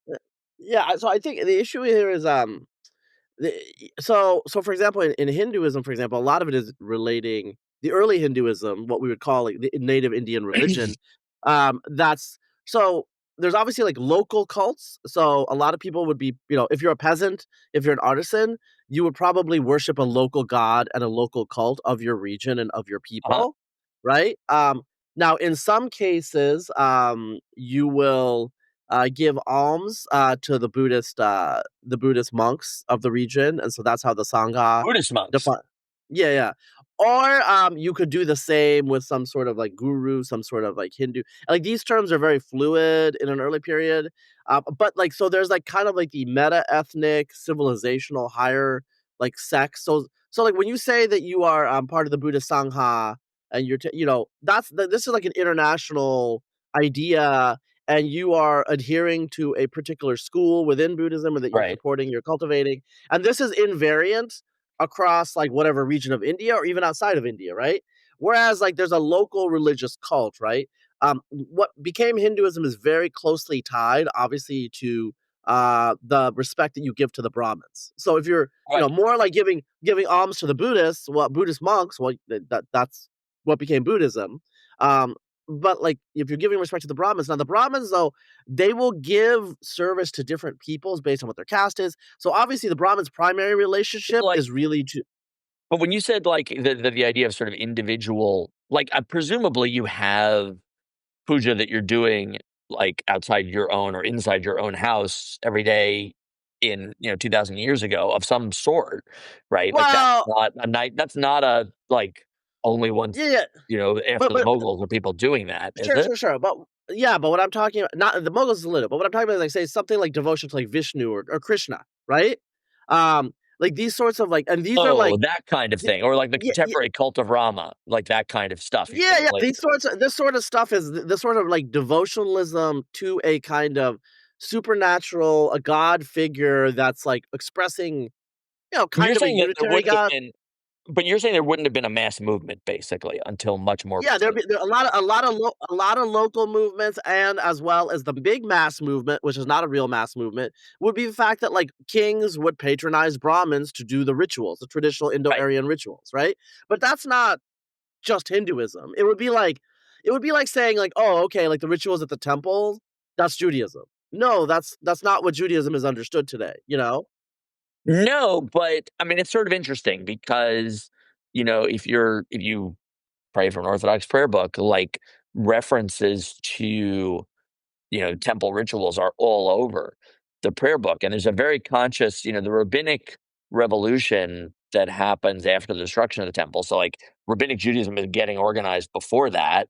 But once the temple's destroyed, it becomes the overwhelmingly, it becomes Judaism. Like, it's the only thing that's left standing.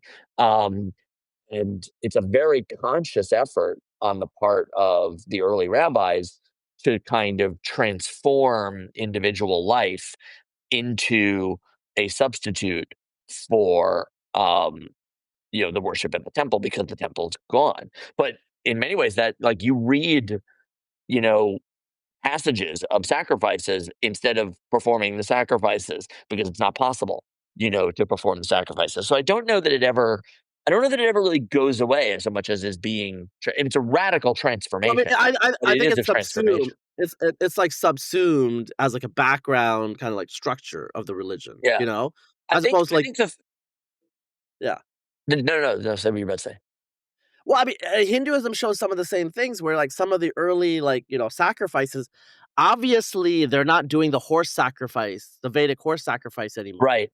Probably because Because if you like did the Vedic horse sacrifice, you'd have to go out and just conquer everybody around you, well, right? That's that's that's work. you'd also have to kill animals. There's things like vegetarianism that spread.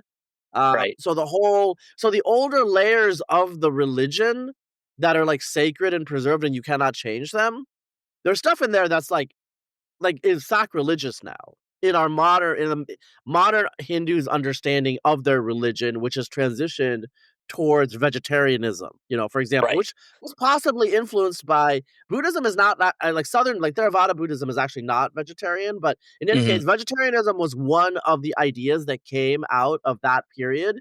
Vegetarianism was also a thing that came out of the Hellenistic period. It's just Yeah. it seems to Yeah. be an idea that's The there. Pythagoreans were vegetarians. Yeah, yeah, they also believed in transmigration of the soul. Like, these Yep. were, like, all ideas that were kind of in that whole zone that were spreading, and Plotinus famously, like, said that he, like, studied under some Indian philosophers when he was, like, fighting the Persians, and they were in that area, whatever. We don't even know if it's I think totally it's true, but just an aside, I think one of the interesting complications of your like 20,000 foot like civilizational view of like different religions, right, is that like if you think about the West, right, like the substrate under the Abrahamic religions, right, is a polytheistic a officially polytheistic but philosophically monotheistic um, religious matrix that bears an obvious relationship to um, ancient Indic religion, right? In the same way that linguistically, like we're talking about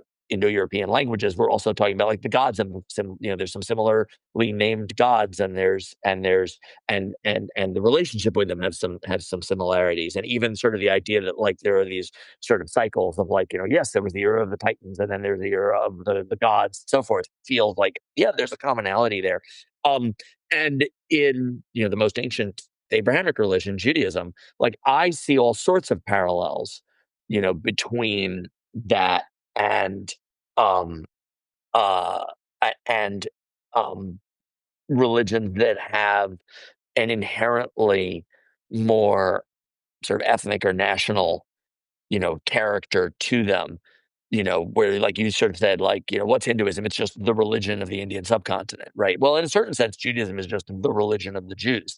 It's different because there is this moment of revelation, right? That is the origin, but like it's also the story of a family, right? Like Genesis, the patriarchal narrative is like, yeah, God talked to this guy and like y'all are still his kids, right? Like there's a, even though people come in and people go out and like other things splinter off and like, you will leave Egypt in a mixed multitude and yada yada yada. Like, and there is a porousness. Like, it's also a family story in a way that makes, like, to me, feels like there are analogies to the way Hinduism works, or the way Chinese religion works, or the way Shinto works. Even though in other ways they're radically different, but that make Judaism really different from its own offshoots, from Christianity, from Islam. Yeah, That yeah, that like Buddhism have an yeah, explicit yeah. Well, universalizing, identity. Well, I think what you're going through is like, there's multiple dimensions you can evaluate. You can do the spatial kind of, it's like, oh, this region is different than that region.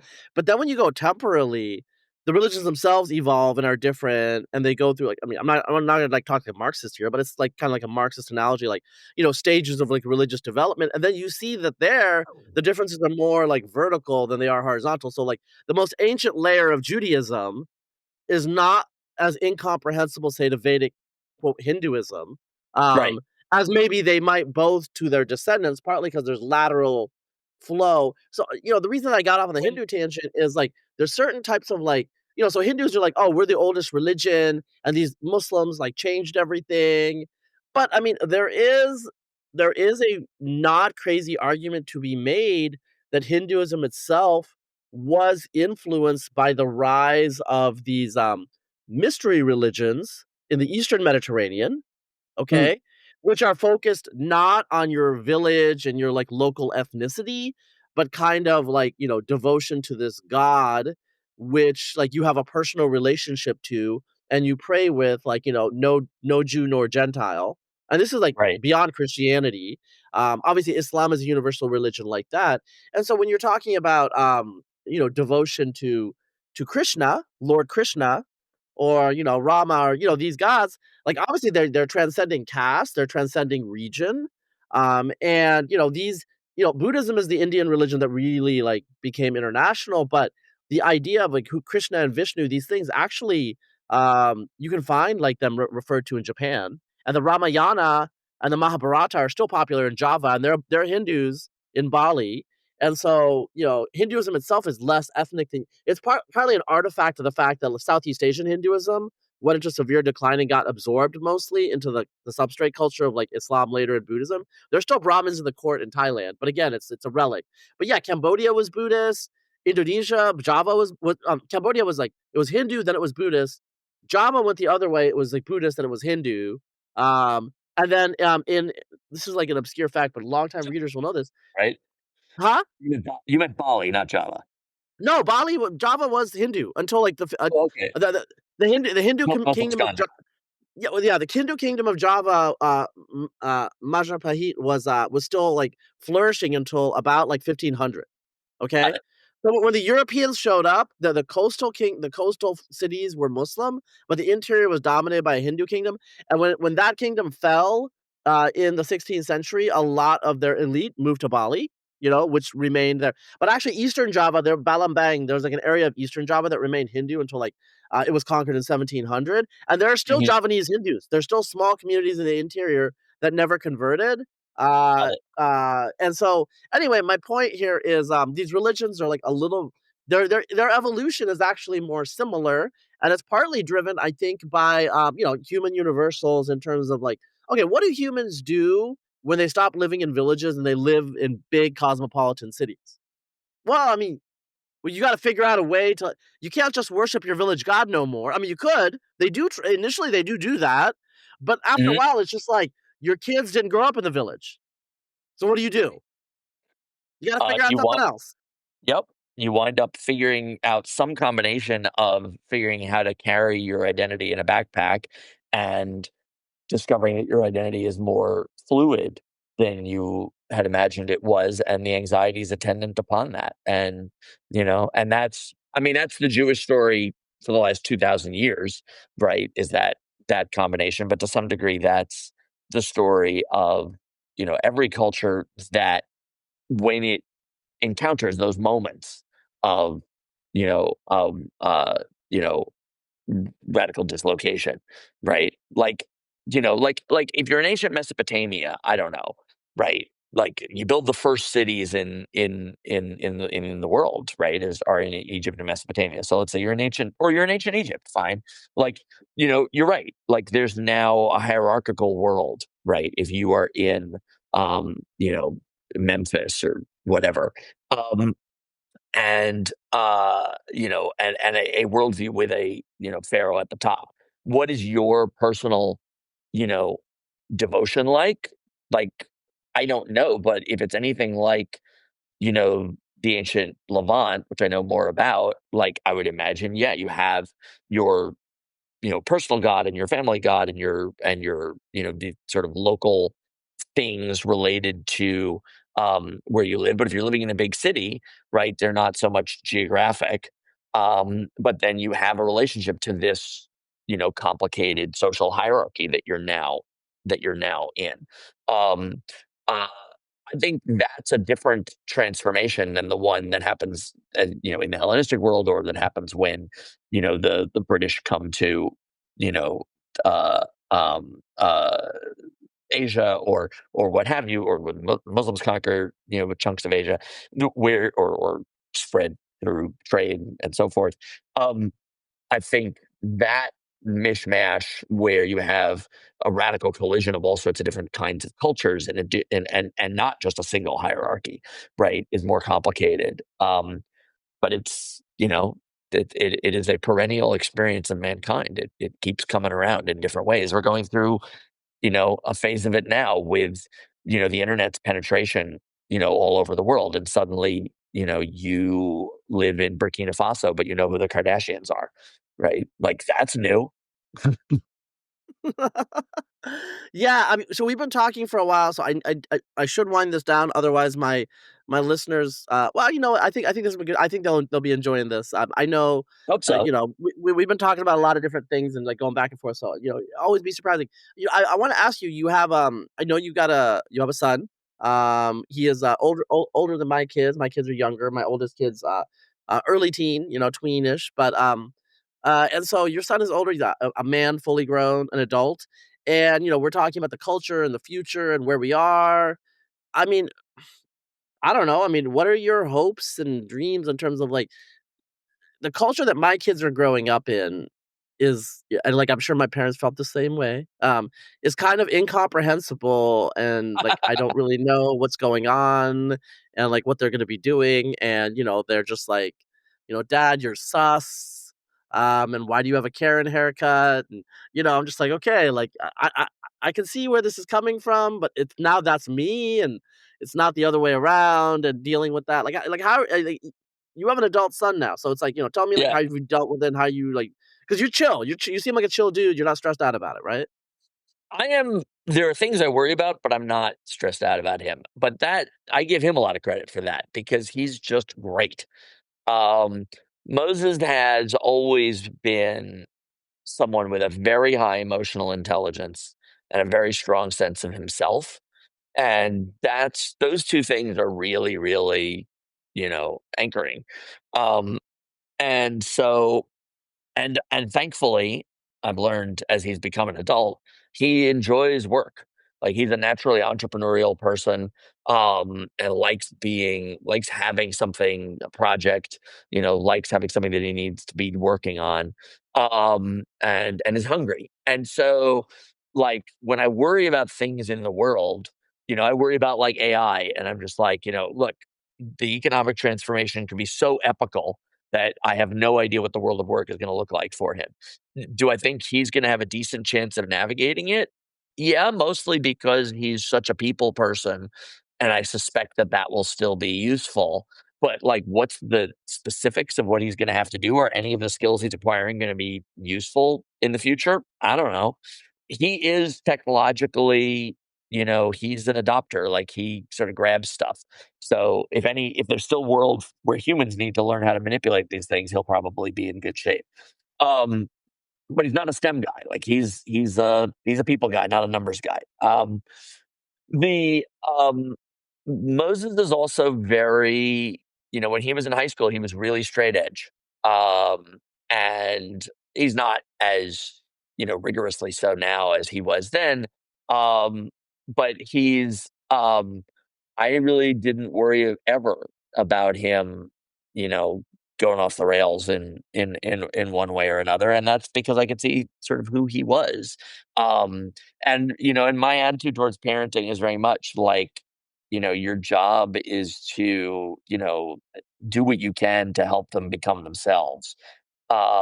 So, like, and I think he's become himself. I hope that he, finds someone uh, who he loves and wants to marry. I hope he has family.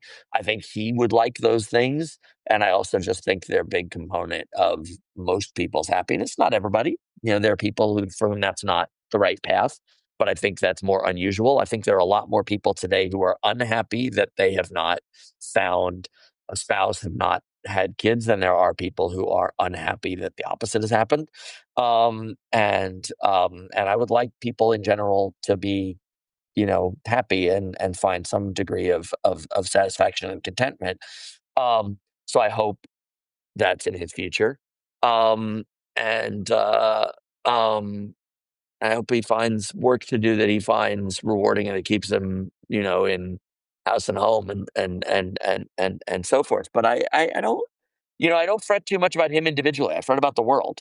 Um, um, but as for culture and his relationship to it, like, he's the kind of guy who's like, working on editing a um an ad that he's put together while simultaneously, playing a video game, while simultaneously having another screen where like he's watching some YouTuber playing a different video game while simultaneously texting with his girlfriend while like he's one of those guys. I don't know how he does it, but he's like got 18 different things going on at the same time all the time. Um, he, he and I talk about movies a lot. He worked on the movie. Um, uh, and uh, our tastes are not the same. But he is very attentive to sort of technical things about movies. He'll get really interested in sort of, if something was shot on film, like what film stock did it use, or like what lenses did they use to do that, or like, he was, very interested in all the technical aspects of like, of Oppenheimer, for example. They had to, Kodak had to invent a whole new, IMAX, black and white films that didn't exist, and like, look at like how rich the tones are in these black and white scenes. Like you would never have seen that before. And I'm like, cool, that's great. I'm much less attentive to that. Like when I watch films, I pay attention to, and he also pays attention to this, like sort of, the way it's shot and the way it's edited, but much less in things like, I'm probably less sensitive to sort of like, um, some of the most technical things. And I'm much more sensitive to story questions than he is, because I'm a writer. Um, um, but his tastes are really normy, you know. Um, I think he's very representative of Gen Z guys in certain ways of sort of rolling his eyes at millennial like political attitudes, but I don't think he has really strong political attitudes of his own, particularly. Like he's certainly not, you know, um, a one of these sort of like right wing guys, but he's also not a left wing guy. He's like you know, he's not especially political. Um, but I think being a small businessman is going to change him. I think he's going to get more and more like develop a small businessman's approach to the world and sort of against regulations and against unions and against like anything that gets in the way of him building his business. That's what I would expect. You were in the same way that you get captured by your audience if you're doing this kind of thing, like you naturally get captured by like what you do, right? If you work in government, you get captured by the perspective of government. If you work in, you know, industry, you get captured by the perspective of industry. If you are an entrepreneur, you get captured by the perspective of what an entrepreneur, what affects you in the world, and that's just natural and normal. It takes work then to sort of be able to look outside of that and say like, okay, well, how does that fit into a much bigger picture? Um, but you also, what's Hillel's line? If I'm not for myself, who will be for me? And if I'm only for myself, what am I? Like, exactly. Like if you do just all one, if you do only, I see things through my own perspective, then you're missing something. But if you don't look at your own perspective, then there's something wrong with you. Well, yeah, I mean, um yeah, that's pretty good. I mean, as they say, the rest is, that's the Torah, the rest is commentary. Just, those who know. Um, I think, obviously, like, I'm assuming the listeners know, I mean, we're friends. I enjoy talking to you. We talk about a lot of different things. I wanted to ask you about that just because, I think probably perennial human anxieties, like assuming, your marginal time. I don't know, subsistence farmers were thinking about what your kids are going to do in the future. And I think what you're alluding to here is like certain things are always the same and many things are also quite different. And we're talking about it in terms of evolution and culture and religion and politics. And now, like, even in the lives of your children, like you see yourself in them, you see your world and their world. And yet there's things that are just incomprehensible as well. And like balancing those, it can be like, kind of perplexing sometimes, but we'll make it. We muddle through. I'm just like really excited and happy that I got this chance to talk to you. As we've been in touch over the years in various ways, and seen each other IRL. But just like this conversation as men of middle age who've seen the American scene come and go and come Mm. again. I think you sound like pretty happy and optimistic. You found your equipoise, you found your balance. I mean, we're all, I You mean, one caught thing me is on a like, good day. that's fair. That's fair. You know what? It never ends. It never ends. On the Oh, other okay. hand, it never ends, and that's for the good and the bad, like, you feel like, the problems you have are interminable and they're the eternal ones, and yet the reality is you look back and you're like, "No, not really. I made past it." So, this too shall pass. We will move on to bigger and better things, hopefully, and, yeah, I'm excited to see you at the Austin Film Festival. Knock on wood, inshallah, maybe we'll see you.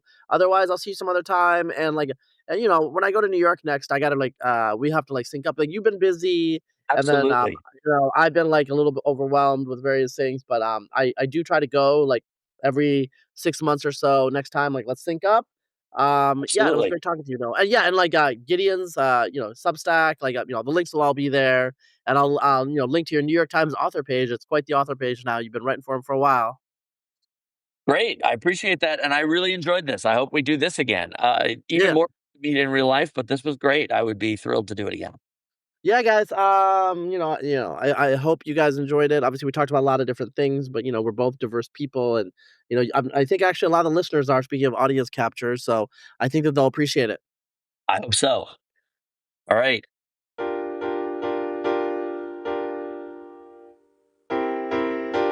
This podcast for kids.